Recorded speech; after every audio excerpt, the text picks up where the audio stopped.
Hi everyone, welcome to my channel K7 Therapies. I hope you all are doing well and my videos are proving to be beneficial for you all. So, as therapist also you must have heard this, common question कि ma'am हमारा बच्चा कितने दिनों में बात करने लगेगा? How long is it going to take for the therapy sessions to show improvement? बच्चा बैठता नहीं है, बहुत हाइपर एक्टिव है, कब वो बैठने लगेगा, कब वो अपना काम जल्दी करने लगेगा independently. So, when parents come up with all these questions, we totally understand that you as a parent, are facing a lot of things at home with the child. But see, whenever we start with the therapy sessions, we are working with human brain.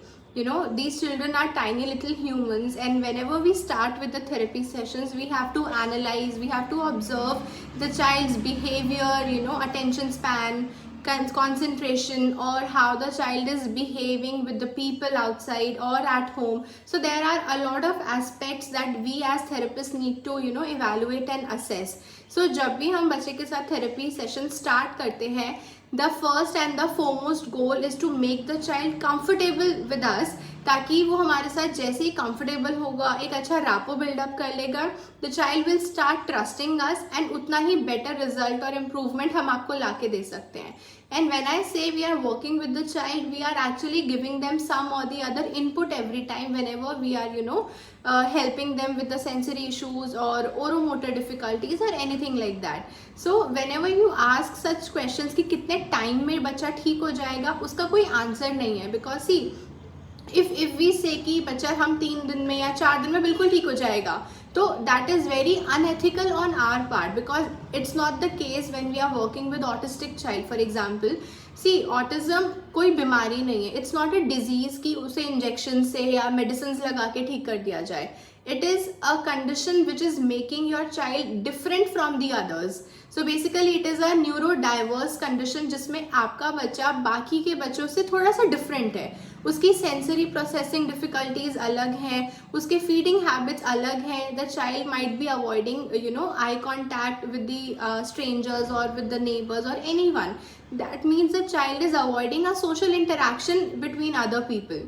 So that is just making your child different from others. So what we are doing as occupational therapists is we are actually making the child independent. We are actually training the child in a positive direction where the child can be independent and आप सबका future एक better way में secure हो सके. So जब भी आप ये क्वेश्चन करते हैं कि कितने दिन में बच्चा ठीक हो जाएगा, हमारे पास उसका कोई एग्जैक्ट आंसर नहीं है. फॉर एग्जाम्पल, मेरे पास एक बच्ची like she is 4+ years of age. She started taking occupational therapy sessions. It's been 7-8 months उन्होंने स्टार्ट किया था, and now they wanted to enrol her into the main stream school. तो the mother called me and asked कि ma'am अभी और कितना time लगेगा therapy के लिए, क्योंकि मुझे एडमिशन करवाना है. तो that is a clear answer कि कितना टाइम लगेगा, उसका आंसर किसी के पास भी नहीं है. Because see, we never know how the child will respond in the next session. For example, अगर आज के सेशन में बच्चा बहुत अच्छे से परफॉर्म कर रहा है, he is following all your commands, but it is not 100% guaranteed कि वो नेक्स्ट डे में भी उतना ही अच्छा परफॉर्म करे. Because see, being children, they are also having stress issues. There are a lot of stress factors जो उनको disturb कर रहे हैं. There can be past memories also which are clicking them in the brain and they are getting disturbed doing or while performing a particular task. तो हमारे पास ऐसा कोई भी आंसर नहीं है कि कितने दिन लगेंगे. We as therapists work with 100% of our efficiency कि हम जितना जल्दी possible हो सके उतना जल्दी आपको रिजल्ट दे पाए. And it is our responsibility as well to guide the parents also in a better way. So अगर आपको कोई भी ऐसा बोल रहा है कि बिल्कुल 2 महीने में हम बिल्कुल ठीक कर देंगे, आपका बच्चा 2 महीने में बिल्कुल अच्छे से कॉन्वर्सेशन करने लगेगा, तो that means they are lying somewhere. See, all these therapy practices have also become a business game. So try to segregate the therapist, or try to actually identify who is actually working in what way with your child.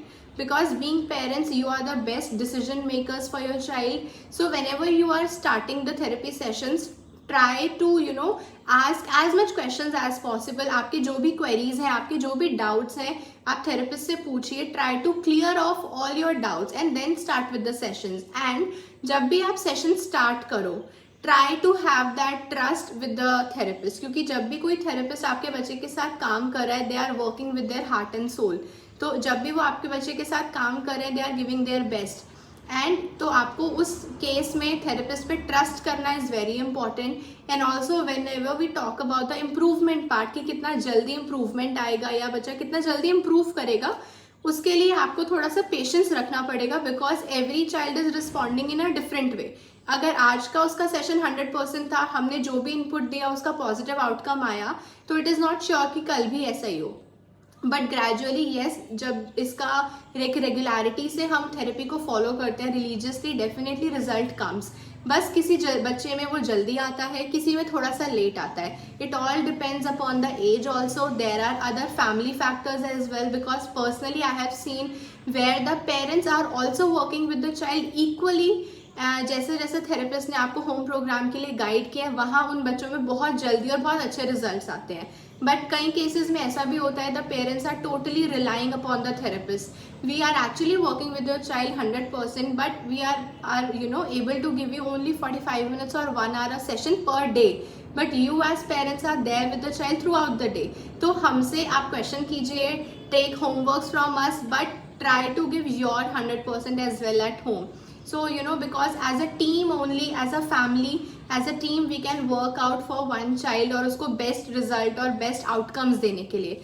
So ये बहुत ही common एक और common problem है बहुत सारी ऐसी families में, that parents are working but in-laws sometimes बच्चों को बहुत ज़्यादा, grandparents बच्चों को बहुत ज़्यादा pamper कर देते हैं, तो there comes the conflict. So जब भी आप बच्चे की थेरेपी शुरू कर रहे हैं, try to focus on one goal and as a family, as a one unit आपको बच्चे के लिए काम करना है। तो try to make sure कि for example if a father is saying something to the child, तो ग्रैंड पेरेंट को बीच में आके इंटरफेयर ना करें। इंटरफेयर एज इन जो भी आपके कन्फ्यूजन है, आपके डाउट्स हैं, आप उसे बच्चे से अलग बैठ के उसे पहले क्लियर कीजिए। जब भी आप बच्चे को अगर कोई एक फॉर एग्जाम्पल अगर आप कोई पर्टिकुलर एक्टिविटी करवा रहे हैं, ग्रैंड पेरेंट ने आके बोला कि नहीं छोड़ दो, ये रो रहा है, तो try to work as a team. क्योंकि whenever the child is showing tantrums या बच्चा एस्केप करने का ट्राई कर रहा है, तो बच्चा हमेशा एस्केप करेगा उनके पास जो उन्हें सेव कर रहा है हमेशा।